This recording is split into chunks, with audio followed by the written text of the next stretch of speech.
Première minute du 6 juin 44, peu après minuit, remorqués depuis l'Angleterre. 6 planeurs atterrissent à l'est de l'Orne.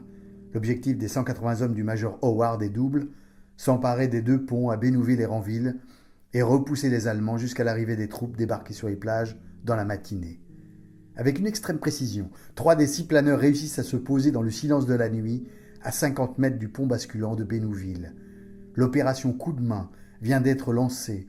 Spectaculaire levée de rideau de la plus grande opération alliée jamais lancée. Overlord. Malgré 16 hommes perdus, les 2 ponts tombent aux mains des parachutistes en moins de 10 minutes.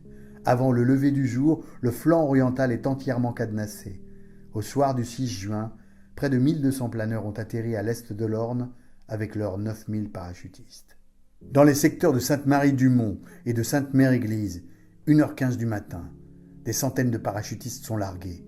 John Steele, soldat de 2e classe de la 82e Airborne, fait partie de ces combattants venus du ciel. Il ne touchera jamais le sol en homme libre, sa course s'achevant sur le clocher de l'église de Sainte-Mère. Blessé, Steele restera suspendu à son parachute des heures durant, avant d'être décroché par les Allemands. Cette nuit-là, plusieurs centaines de para-américains se poseront à l'arrière du Tabitch, certains s'égarant dans les marais, d'autres atterrissant loin de leurs objectifs, tous s'efforçant de poursuivre la mission en dépit de pertes effroyables.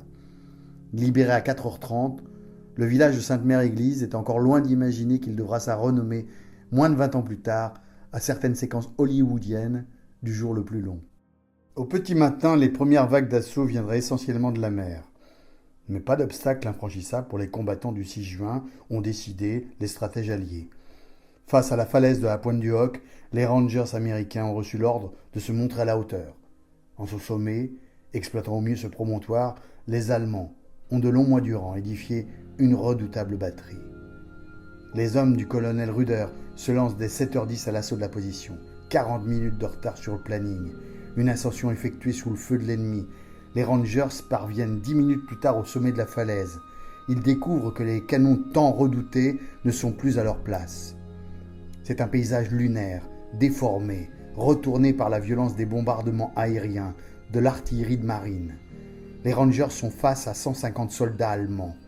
Au terme de 3 jours d'une lutte acharnée, sur un champ de bataille n'ayant rien à envier à ceux de la Première Guerre mondiale, privés de renforts, de ravitaillement, de munitions, les hommes de Ruder sont finalement secourus dans la matinée du 8 juin.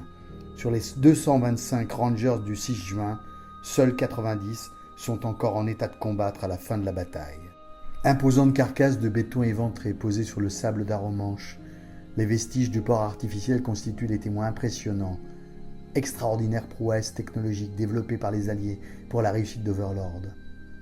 L'expérience douloureuse du raid de Dieppe en 1942 avait montré aux Alliés que s'emparer de front d'un grand port était une chose compliquée, risquée. L'idée, construire un port de toutes pièces en Angleterre, le reconstituer au large des plages de Normandie, au lendemain du débarquement. Assemblé en 12 jours au large de Gold Beach, relié à la terre ferme par d'interminables chaussées flottantes. Ce chapelet de caissons phénix, aujourd'hui démantelé, désarticulé, semble défier année après année les outrages du temps, les assauts des tempêtes, les flux et reflux des marées. Port Winston, nommé ainsi en hommage à Churchill qui en eut l'idée. Et il allait transformer, pendant les 100 jours de son utilisation, le paisible petit port de pêche du Bessin en une rade militaire de 500 hectares. La digue artificielle, longue de 8 km, allait voir passer 500 000 véhicules, 4 millions de tonnes de matériel, 2,5 millions d'hommes. De quoi accélérer la défaite de l'ennemi. C'est vers cette lointaine ligne de crête que s'élancent vers 6h30 les premières vagues d'assaut américaines. Depuis les plages de Vierville, Saint-Laurent, Colville, un déluge de feu, l'eau jusqu'à la taille, la peur au ventre, enjamber les corps, course effrénée au milieu des obstacles de plage, gagner le plateau 50 mètres plus haut, éviter les tirs croisés, s'extraire coûte que coûte de cette zone de mort. Ici, comme à la Pointe du Hoc, les soldats de la liberté ont peu de chances de survie. L'occupant surplombe physiquement, domine stratégiquement les 6 km de plage d'Omaha. Hier, champ de bataille sanglant, la colline verdoyante a retrouvé son caractère calme et apaisé.